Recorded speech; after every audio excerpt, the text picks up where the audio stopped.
সবাই গরুর মাংস খেতে খেতে বিরক্ত হয়ে গেছেন, তাই কি করবেন, এখন এরকম একটা ভর্তা বানিয়ে নেন, বানিয়ে ভাত খেয়ে নেন। কি যে স্বাদ, এক প্লেট ভাত অনায়াসে খাওয়া যাবে এরকম একটা ভর্তা দিয়ে।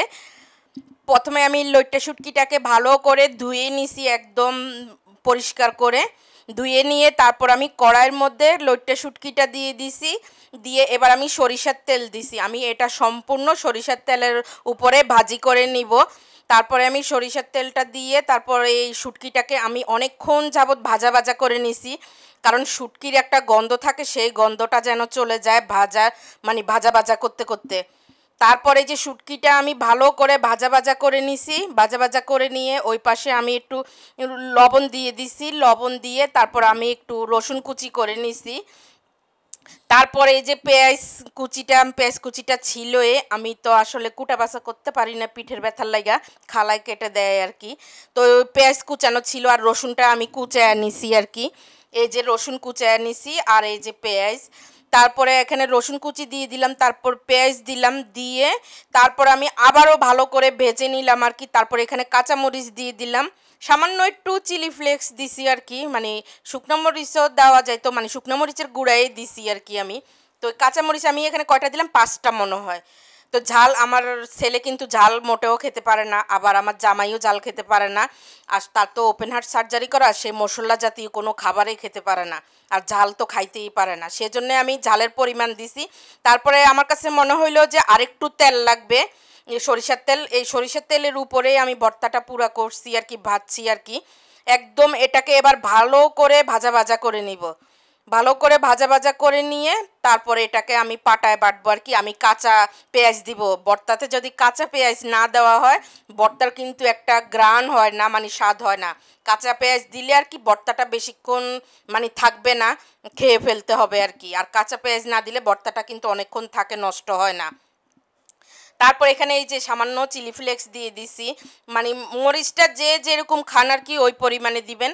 আর এইভাবে যদি লইট্টা শুটকিটাকে ভাজা ভাজা করে নিয়ে ভর্তা বাটা হয়, এটা আসলে কি আর বলবো, এত মজা হয়, এত মজা হয়, খুবই মজা হয়েছে।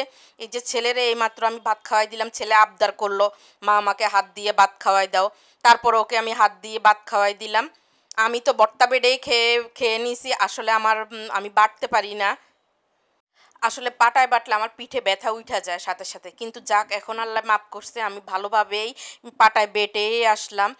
বুঝলাম না আসলে আমার ব্যথাটা, আমি যখনই আমি প্রচুর কাজ করতাম, প্রচুর পরিশ্রমী ছিলাম আমি, পরিশ্রমী ছিলাম, কিন্তু এখন আমি কাজ করতে যাই গেলে কি হয়েছে, আমি থমকা যাই, পরে আমার ওই পিঠে ব্যথাটা উঠে আর কি।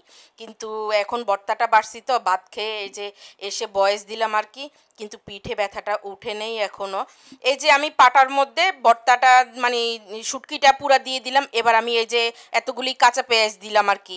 কাঁচা পেঁয়াজ দিয়ে তারপর আমি আরেকটু লবণ দিব, আরেকটু লবণ দিয়ে তারপর এটাকে আমি ভালো করে বেটে নিব আর কি। একদম বেশি একবারে মিশ করা লাগবে না, একটু আড়াবাটা আড়াবাটা রাখলে ওই ভর্তাটা আর কি খেতে অনেক মজা হয়। তো ভর্তাটা সবার কাছে কেমন লাগলো কমেন্টের মাধ্যমে কিন্তু অবশ্যই জানাবেন আমার ভর্তাটা কেমন হয়েছে। যে আসলে আমার কাছে কিন্তু অসম্ভব মজা হয়েছে, অসম্ভব মজা হয়েছে। এখন রাতের বেলা বাড়ছিলাম তো, আসলে দুপুরে বাটলে কিন্তু আরও বেশি ভাত খাওয়া যেত, আসলে না, এখন আর বেশি ভাত খাওয়া যায় না। আসলে একটা বয়স আছে খাওয়ার, একটা বয়স আছে, ওই বয়সে কিন্তু খাওয়া যায়, যখন বয়সটা যখন বেশি হয়ে যায়।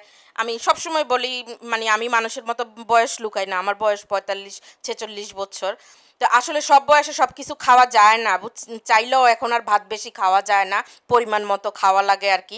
তারপরও আলহামদুলিল্লাহ যা খাইছি ভর্তাটা খুবই মজা হয়েছে। তারপর আমি পাটার মধ্যে একটুখানি ভাতও বেটে নিয়েছি, বেটে নিয়ে তারপর আমি এই যে খেয়ে নিলাম। এই যে ভর্তাটা আর কি দেখাই দিলাম আর কি, এই যে কি সুন্দর হয়েছে ভর্তাটা। আপনারাও চাইলে এরকম বেটে নিতে পারেন, এইভাবে করে বাজি করে এই যে পাটায় বেটে ভর্তাটা খেয়ে নিলাম। তো সবাই ভালো থাকবেন, সুস্থ থাকবেন, আসসালামু আলাইকুম।